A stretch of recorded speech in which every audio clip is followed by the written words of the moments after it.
Hello, everyone. My name is Sarah Strasbaugh. I'm the Associate Director of Community Programs for Seattle Theater Group. STG is the nonprofit that runs the Paramount, the Moore, and the Neptune theaters. Thanks for joining us for Beyond the Curtain. This online series highlights artists with the work that they're doing and their artistic journeys. So now, without further ado, let's go beyond the curtain. Hi, my name is Ahamefule J. Oluo. I am a trumpet player, composer, stand-up comic, and I make theater shows.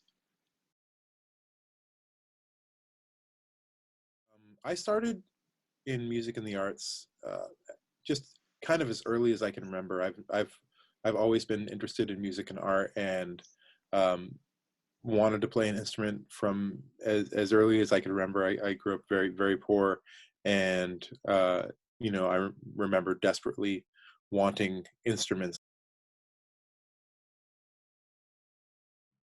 I would say, because I work primarily in music and stand-up comedy, I'll say that Charles Mingus is a huge hero of mine musically. I think he's one of the greatest composers America and the world has ever produced. And I love a lot of Nigerian high life music. I'm Nigerian myself, and specifically Nigerian high life from the 1970s. Chief Stephen Osita Osadebe, one of my absolute favorites.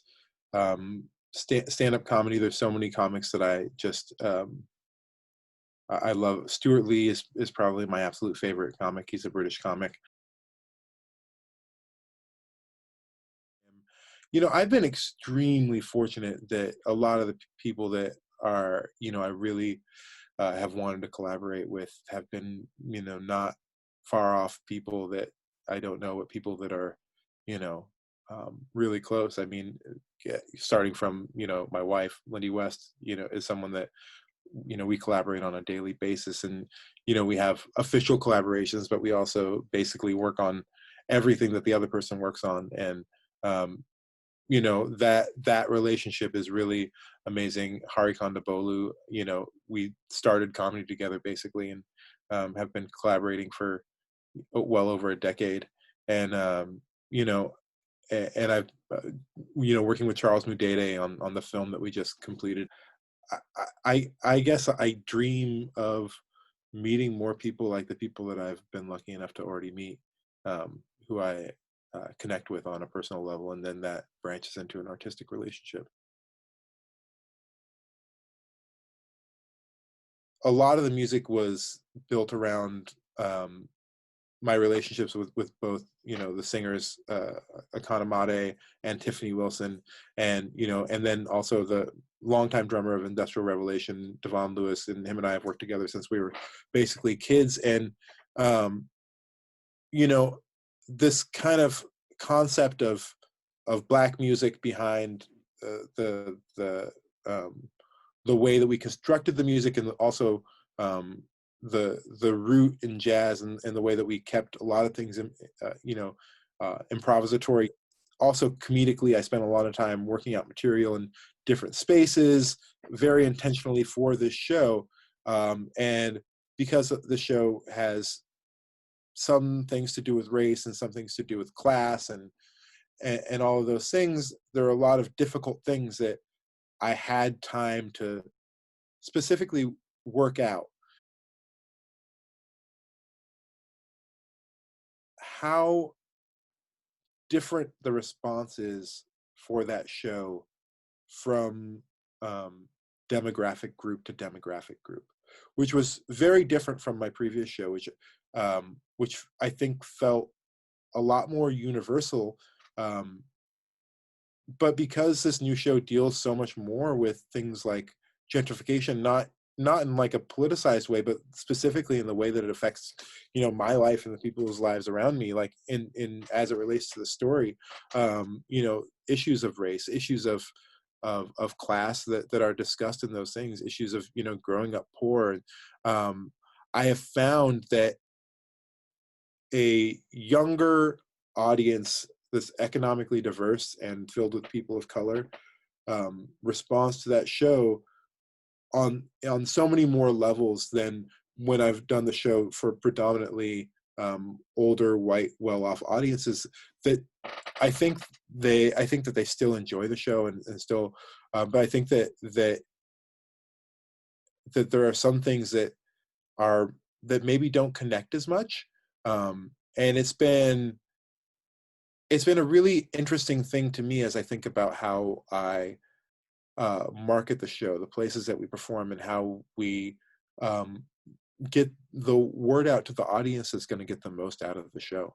Um, because that's not always what happens in theater environments. A lot of times, especially when tickets are expensive, um, your audience doesn't always match the material, the material, and it's funny to just feel that response, that difference in response from night to night, to just on the nights where I felt the crowd was people that looked like me and the people that I grew up with, and it's just a different kind of party, and it's a really beautiful thing.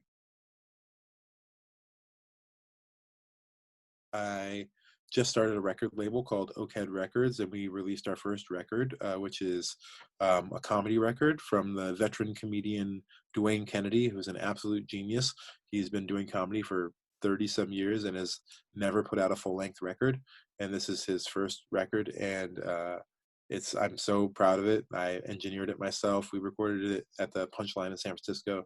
I edited it myself, and I'm and it's one of the reasons that I started a label, was to put out that record, among other records. I'm working on a one part of a Shonda Rhimes Netflix anthology. Each episode has a different, you know, executive producer and writer, and Lindy and I are doing one of the episodes. It's a really amazing opportunity. The other episodes, like Norman Lear is doing one of them, Steve Martin is doing one of them, and we're doing one of them, which is such a but it's been an incredible experience so far. We're still in the writing stage. I mean, I think that the message that I would give to other people is the message that I keep telling myself. Um, this is it's gonna make us stronger. I know it's making me stronger. I know it's making me stronger as a person and stronger as an artist.